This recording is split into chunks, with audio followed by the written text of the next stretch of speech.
وما أرسلناك إلا رحمة للعالمين. Oleh karena itu maka closingnya adalah rincian amal Dzulhijjah yang pertama 1 sampai 9, puasa sunnah 9 hari, banyak-banyak takbir, tidak dibatasi waktu tempat, boleh di pasar, di jalan, kendaraan, di rumah, diperintahkan untuk terus bertakbir seperti layaknya takbiran di hari raya. Dan nggak perlu teriak-teriak, itu santai aja sambil nyopir, Allahu Akbar, la ilaha illallah, Allahu Akbar, walillahil hamd, sambil naik motor. Kemudian yang ketiga, memperbanyak amal soleh seperti sedekah. Tentu amal soleh ini kan seperti ya, berarti nggak cuma dibatasi sedekah, gitu. Menengok orang sakit, gitu. Kemudian mengunjungi orang tua, ziarah, dan seterusnya, itu termasuk hal yang baik. Kemudian yang keempat, dilarang memotong rambut dan kuku bagi yang berniat kurban. Jadi kalau udah niat kurban, senajan belum beli kambingnya, maka jangan potong kuku dan rambut. Jadi kalau mau potong kuku dan rambut ya sebelumnya, sebelum 1 Dzulhijjah. Sampai kurbannya disembelih, begitu disembelih potong. Dan bagusnya itu begitu nyembelih kurban itu langsung potong kuku. Kadang tuh sebelum Dzulhijjah lupa potong kuku, 9 hari Dzulhijjah nggak potong kuku, kulit panjang-panjang, ya pas kurban udah disembelih nggak dipotong, nggak tahu masih ikut beteti, akhirnya kukulnya banyak kotoran, terus makan pakai tangan gitu kan, nah, akhirnya sakit perut. Terus nanti nyalahkan loh, katanya sunah Nabi tapi kamu bikin sakit perut. Iya sunah Nabi, kamu yang jorok gitu. Jadi jangan kebalik-balik ya, jangan sampai kita memahami sunnah itu jelek, enggak ya. Sunnah Nabi itu nggak pernah jelek, manusia aja yang nggak memformatnya dengan baik. Ya, selalu saya contohkan ketika ada orang yang katanya ngerti agama, maaf ya, tapi diajak ngomong tapi kok mulutnya bau gitu kan. Maka ini yang salah bukan agama yang dia pahami, tapi dia nggak mempraktekkan ajaran Nabi SAW. Nabi mengatakan apa? Laula an asyqa ala ummati la amartuhum bisiwakin inda kulli sholatin, amartuhum bisiwakin. Kalau sekiranya nggak memberatkan umatku, maka mereka itu tak suruh gosok gigi setiap sholat. Berarti kan 5 kali itu. Nah, kok ini malah 5 hari sekali ya, berarti bukan salah nabinya, bukan salah agama, salah orangnya.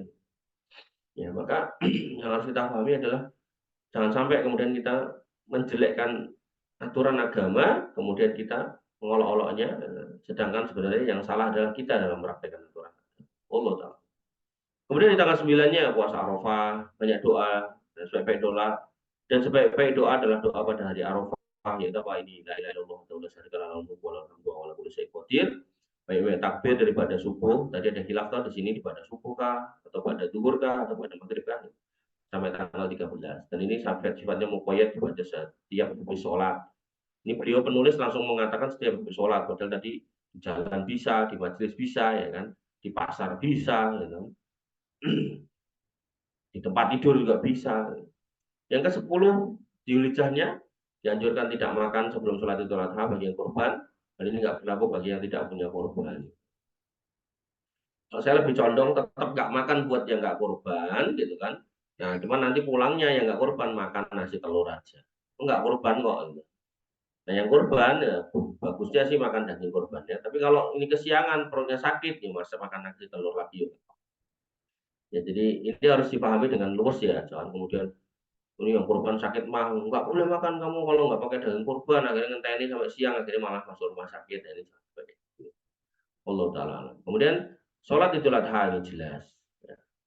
Kemudian terkait mendengarkan khutbahnya, maka khutbah Id itu tidak wajib untuk didengarkan sebagaimana khutbah Jumat. Jadi imamnya naik mimbar, kamu pulang boleh.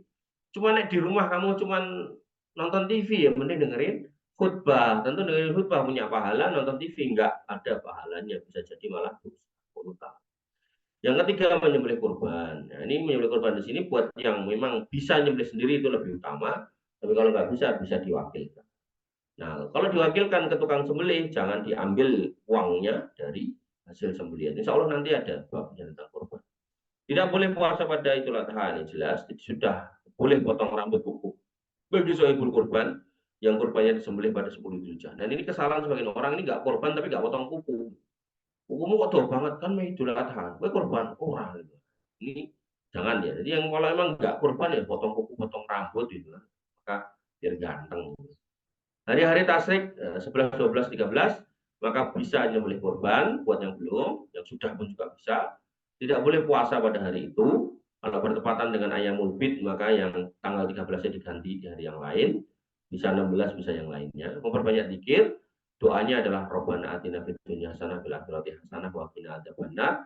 Hari makan dan minum, hari bersyukur ya. Jadi kalau tanggal 10-nya doanya tadi la ilaha illallah wahdahu la syarikalah lahul mulku wa lahul hamdu wa huwa ala kulli syai'in qadir. Hari yang ke-11-nya 9-nya hari Arafahnya. Kemudian hari yang 11, 12, 13 ini Rabbana atina fid dunya hasanah wa fil akhirati hasanah wa qina adzabannar. Kurang mantap dengan ini, kamu detailkan boleh. Wallahu taala alam. Ini akhir alhamdulillah bi nikmatillah.